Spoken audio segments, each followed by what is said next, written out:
IT की smart class में आप सभी का स्वागत है। और अकाउंटिंग की इस क्लास में हम जो पढ़ रहे थे जीएसटी के बारे में, जो कि मैंने आपको पिछली क्लास में आपको इंट्रोडक्शन ऑफ जीएसटी के बारे में बताया था। और मैंने आपको ये भी बताया था कि जीएसटी कब स्टार्ट हुआ था। ये मैंने आपको पूरा डिटेल में भी बताया था। और यहाँ तक कि कल की क्लास में हम ये भी बताए थे कि किसके द्वारा जीएसटी लागू किया गया था। ये कल की क्लास में मैंने डिस्कस किया था ना। मतलब जब भी आपको जीएसटी के बारे में आपसे बोला जाएगा, आप ये समझ सकते हैं कि 1 जुलाई 2017 को जीएसटी लागू किया गया। और जीएसटी लगाने का मुख्य वजह यह था कि जैसे जीएसटी से पहले वैट चलता था, यानी कि वैल्यू एडेड टैक्स लगता था, उसमें भी हम टैक्स जमा करने का काम करते थे। लेकिन वैट से अगर देखा जाए तो जीएसटी क्या है, बिल्कुल अलग है। क्योंकि मैंने ये भी आपको बताया था कि जैसे पहले जो है करों की चोरी की जाती थी, वो टैक्स जो है गवर्नमेंट के पास नहीं पहुंच पाता था। तो गवर्नमेंट क्या किया कि जीएसटी लगा दिया 1 जुलाई 2017 कि जितने भी आजकल मान के चले कि या तो कोई पर्सन है या फिर मान के चले कि कोई बिजनेसमैन है, जो लोग भी जीएसटी आज पे आउट करते हैं वो सीधे के सीधे गवर्नमेंट के खाते में जाता है। और मैंने ये भी आपको बताया था कि जैसे जगह जगह चौक चौराहों पे वो चुंगिया आपको देना पड़ता था अगर आप किसी गुड्स को सेल करते थे तो जगह जगह मतलब अमाउंट आपको पेमेंट करना होता था। वो छोटे छोटे पार्ट्स में आपके बैलेंस बहुत ज्यादा हो जाते थे। लेकिन वही जिस दिन से जीएसटी आपका लागू किया गया, उस दिन से ये देखा गया कि जितना भी आपका जीएसटी होगा ये सबके सब आपको मतलब पेमेंट करना होगा, जिसका एक डेट भी बताया गया कि आप सिंगल मंथ में भी आप जीएसटी दे सकते हैं और 3 महीने में आप एक बार भी जीएसटी पेमेंट कर सकते हैं। वो जीएसटी रिटर्न भरने का तरीका आपको बताया गया। और दूसरी चीज कि अगर हम बात करें सबसे पहले वाई जीएसटी, यानी कि जीएसटी लाने का मेन मकसद क्या था, यही से पढ़ाना था ना। वाई जीएसटी, आखिर जीएसटी का मतलब क्या है, जीएसटी क्यों लाया गया।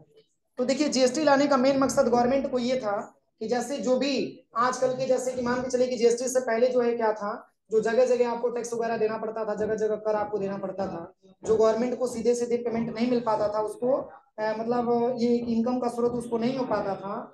तब जाकर के गवर्नमेंट ने क्या किया, 1 जुलाई 2017 को जीएसटी लाया। और आज के समय में क्या है, जितने भी मतलब बड़े बड़े लेवल के जो बिजनेसमैन हैं वो सब कोई अपने जीएसटी के पोर्टल पर रजिस्ट्रेशन करवाता है। और हर एक प्रोडक्ट को हम खरीदते हैं तो वो प्रोडक्ट हमारे लिए टैक्सेबल कहलाता है।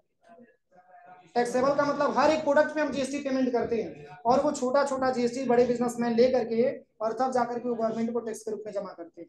तो जीएसटी से पहला लाभ ये है कि अगर एक जीएसटी एक समान अगर जीएसटी रहेगा तो आप एक ही प्रोडक्ट को आप किसी भी स्टेट में खरीदेंगे तो वहां पे आपको अलग जीएसटी देने की रिक्वायरमेंट नहीं है। जो आप अपने स्टेट में जीएसटी पेमेंट करते होंगे, जो आप टैक्स देते होंगे, वही भारत के अंदर किसी भी राज्य में आप जाएंगे तो उतना ही टैक्स आपको जमा करना पड़ेगा, उससे आपको एक्स्ट्रा टैक्स आपको नहीं देना पड़ेगा।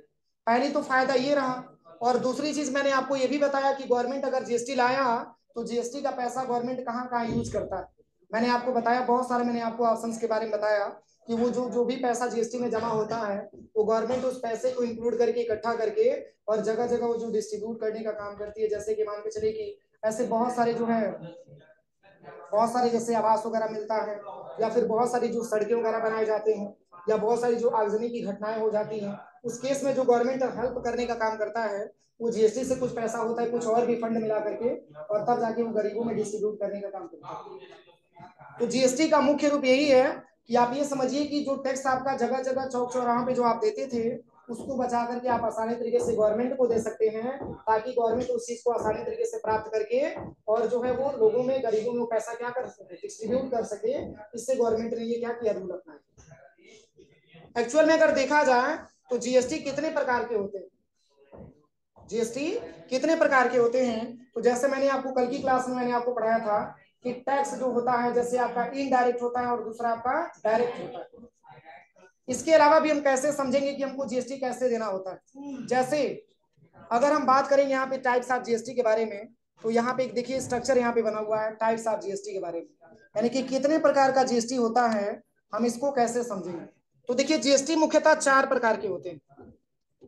कितने प्रकार के, 4 प्रकार के होते हैं। टाइप्स ऑफ जीएसटी में दिया भी है, जीएसटी मुख्यतः 4 प्रकार का होता है। एक आपका आता है सी जीएसटी, एस जीएसटी, और एक आपका आता है आई जीएसटी, और इसके बाद से आता है यूटी जीएसटी।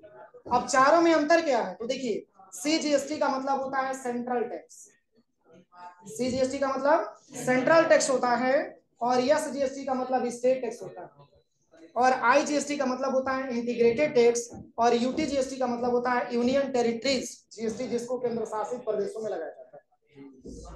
समझ में आ रहा है ना? इतने प्रकार की क्या होते हैं, जीएसटी होते हैं, यानी कि CGST होता है, इसके बाद से SGST आता है, इसके बाद से IGST आता है, और इसके बाद से आपका UTGST आता है। ये 4 प्रकार के मुख्यतः जीएसटी होते हैं, जिसमें सबसे ज्यादा अगर देखा जाए तो CGST, SGST और IGST का ज्यादा मात्रा में प्रयोग किया जाता है। और ये केंद्र शासित प्रदेश होते हैं। कुल केंद्र शासित प्रदेशों की संख्या कितना है? कितने केंद्र शासित प्रदेश है?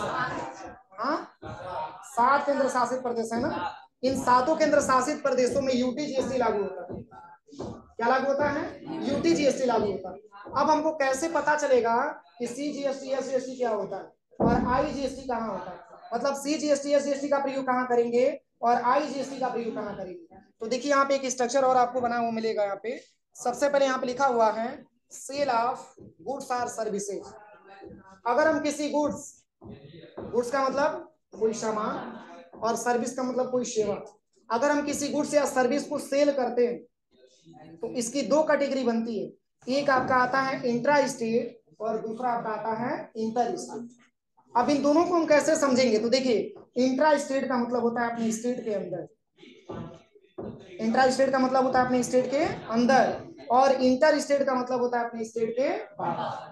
तो जो CGST और SGST आता है, इसको रखा जाता है इंट्रा स्टेट के अंदर। जैसे मान के चलिए अपने स्टेट के अंदर आप किसी गुड्स या सर्विस को सेल करते हैं, तो उस समय आपका लोकल GST चार्ज होता है, जिसको हम इंट्रा स्टेट के नाम से जानते हैं।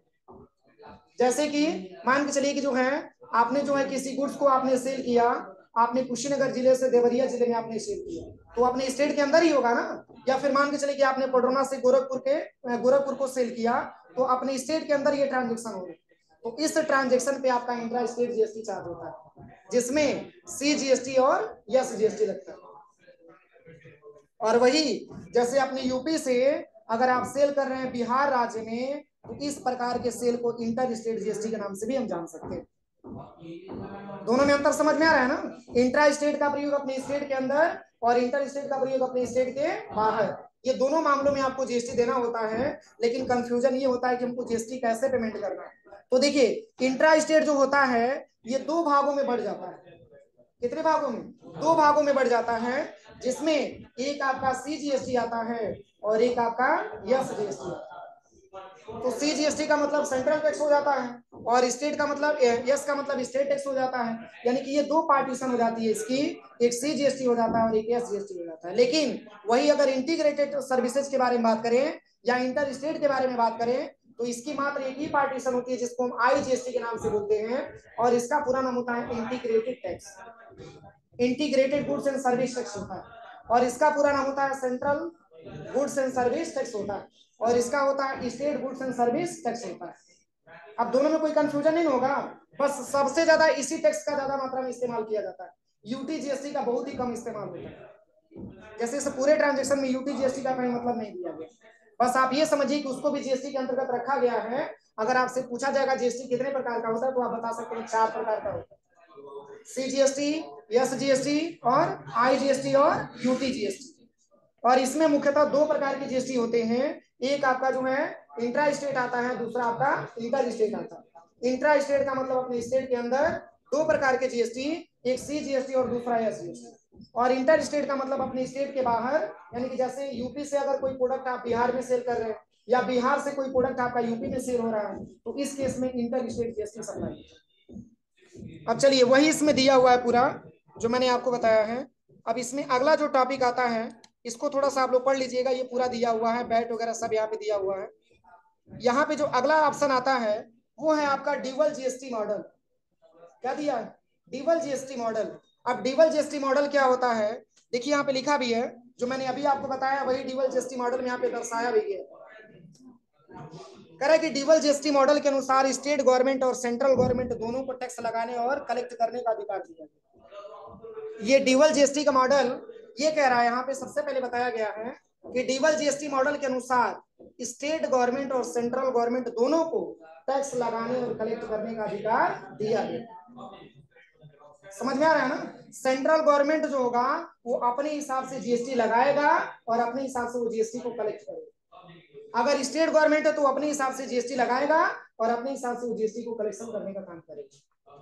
और यहाँ पे लिखा भी है, कह रहा है कि अधिकार दिया गया है जिसमें स्टेट गवर्नमेंट को टैक्स रेवेन्यू के लिए सेंट्रल गवर्नमेंट पर निर्भर नहीं रहना पड़ेगा। अब जैसे मान के चलिए अगर जीएसटी एक ही कलेक्शन होगा तो उसमें डिस्ट्रीब्यूट किया जाएगा, बांटा जाएगा, लेकिन दोनों गवर्नमेंट को अलग अलग दे दिया गया है तो सेंट्रल गवर्नमेंट अपना डिपार्टमेंट देखेगा और स्टेट गवर्नमेंट अपना डिपार्टमेंट देखेगा। जैसे बिहार हो गया आपका, ऐसे बहुत सारे होता है। पूरा अपने जो है भारत देश में कुल कितने राज्य हैं? 28 राज्य हैं ना, 28 के 29, ये कोई और राज्य शामिल हुआ है, ये टोटल 29 राज्य हुए हैं। तो 29 राज्यों में अगर हम बात करें, जो भी देख लीजिएगा, अभी मैं सर्च करवा दे रहा हूँ, ये जो भी राज्य है, जितने भी राज्य की गवर्नमेंट है, जितने भी राज्य के मुख्यमंत्री हैं, वो सब अपनी रिक्वायरमेंट के हिसाब से वो जीएसटी लगाएगा और अपना जीएसटी सुनने का काम करेगा। जैसे मान के चलिए कि हम उत्तर प्रदेश से बिलोंग करते हैं, तो हम अपनी स्टेट की अगर बात करें तो हमारी स्टेट का जो मुख्यमंत्री होंगे, जो सीएम होंगे, वो अपने रिक्वायरमेंट के हिसाब से जीएसटी लगाएंगे और अपनी रिक्वायरमेंट के हिसाब से जीएसटी सुनने का काम करेंगे। उनको टैक्स के लिए अब ऐसा नहीं कि सेंट्रल गवर्नमेंट यानी कि मोदी जी पे डिपेंडेंट रहना पड़े। मोदी जी अपना पेमेंट मतलब वो अपना व्यवस्था देखते हैं। अरे सेंट्रल का मतलब क्या होता है? केंद्रीय होता है, और स्टेट का मतलब क्या होता है? राज्य होता है। एक केंद्र में सरकार होती है, एक राज्य में सरकार होती है, तो दोनों को अलग अलग बांट दिया गया ताकि एक गवर्नमेंट दूसरी गवर्नमेंट के ऊपर डिपेंडेंट न रहना पड़े। आसानी तरीके से वो अपने हिसाब से कलेक्ट करेगा, आसानी तरीके से अपने हिसाब से जीएसटी लगाएगा। और यहाँ पे लिखा भी है कि कह रहा है कि जिसमें स्टेट गवर्नमेंट को टैक्स रेवेन्यू के लिए सेंट्रल गवर्नमेंट पर निर्भर नहीं रहना पड़ेगा। मतलब जो हमारी स्टेट गवर्नमेंट है उसको अपना टैक्स की इनकम करने के लिए, टैक्स को प्राप्त करने के लिए उसको सेंट्रल गवर्नमेंट पे रहने के निर्भर रहने की आवश्यकता नहीं है, क्योंकि गवर्नमेंट और ड्यूअल जीएसटी मॉडल आपका यही बताता है कि अगर सेंट्रल से बिलोंग करते हैं तो सेंट्रल अपना डिपार्टमेंट देखेगा और स्टेट से गवर्नमेंट से बिलोंग करते हैं तो स्टेट डिपार्टमेंट अपना वो देखेगा। अब क्या परसेंट लगाता है और कैसे वो कलेक्शन करता है ये डिपेंड करता है स्टेट के ऊपर स्टेट वाला और आपका सेंट्रल के ऊपर सेंट्रल। यहां तक कोई दिक्कत? अब चलिए, अब इसके बाद एक शब्द आता है आपका सप्लाई। क्या आता है? सप्लाई। और देखिए यहाँ पे लिखा भी है, कह रहा है कि जीएसटी में सप्लाई शब्द का प्रयोग बहुत व्यापक है और सप्लाई को दो तरीकों से समझा जा सकता है। देखिए यहाँ पे बताया जा रहा है, सबसे